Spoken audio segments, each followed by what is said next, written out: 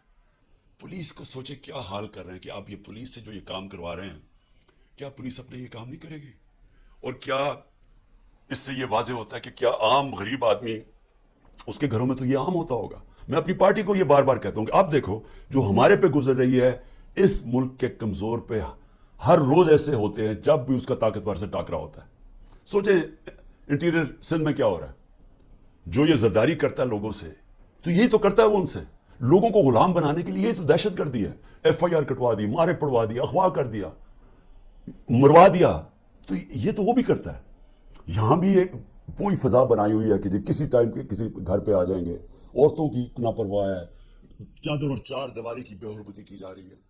یہ شرم کی بات ہے کہ ہمارے وہ سینئر جرنلسٹ جن کی کریڈیبلٹی ہے، دنیا عزت کرتی ہے، قوم ان کو مانتی ہے، وہ ملک سے 4-5 ملک سے باہر بھاگ گئے، ان کو باہر بھگوا دیا. ارشد شریف کے ساتھ جو انہوں نے کیا، جتنا شاید ہی اس ملک میں ایسا دلیر اور ایک محب وطن صحافی تھا، ایک انویسٹیگیٹر جو محنت کرتا تھا، اس سے جو کیا کیا گیا. عمران ریاض یوٹیوب میں سب سے بڑی فالوئنگ جس کی ہے. اس کا مطلب کہ قوم اس کو سنتی تھی، قوم مانتی تھی اس کی بات میں. وہ ابھی تک مہینے سے اوپر ہو گیا ہے، اس کے بیوی بچوں کی کو فکر ہے کہ ان کے اوپر کیا گزر رہی ہے، غائب ہوا ہوا ہے. اور ہماری پولیس کیا کر رہی ہے؟ آپ کا جی جیو فینسنگ میں نام آگے ذرا ادھر آئے نا، آپ جیل میں جائیں گے. اچھا وہ آگے سے اچھا جی 15 لاکھ روپے نکالو. 15 لاکھ سے شروع ہوتے ہیں، کوئی 10 لاکھ پہ یہ بات باندھ دیتے ہیں. یہ پیسے بنا رہے ہیں آپ. جب آپ نے ملک میں جنگل کا قانون لیا ہے تو جو طاقتور ہے وہ ہر قسم کا کمزور پہ ظلم کر رہا ہے، کیونکہ آپ نے دروازے کھول دیے، موقع دے دیا سب کو، صرف اور صرف خوف پھیلانے کے لیے. اور مقصد کیا ہے کہ کسی طرح عمران خان کے اوپر کاٹا ڈالا ہوا ہے، اب اس نے نہیں آنا. اور اگر تحریک انصاف بھی آئے گی تو وہ سکڑ کے ایک چھوٹی سی جماعت لے کے آنی ہے تاکہ اس ملک میں وہ کھچڑی پکی رہے اور جناب اسٹیبلشمنٹ کا کنٹرول ہو جائے. دیکھیں میں صرف ایک تاریخ کا اسٹوڈنٹ ہوتے ہوئے میں نے اپنی یونیورسٹی میں بھی یہی پڑھا تھا. میں صرف آپ کو اپنی قوم کو آپ کو یہ مثال دینا چاہتا ہوں کہ جدھر یہ ہم اب پہنچ گئے ہیں اور آگے لے کے جا رہے ہیں، ان ملکوں کا حال کیا ہوتا ہے.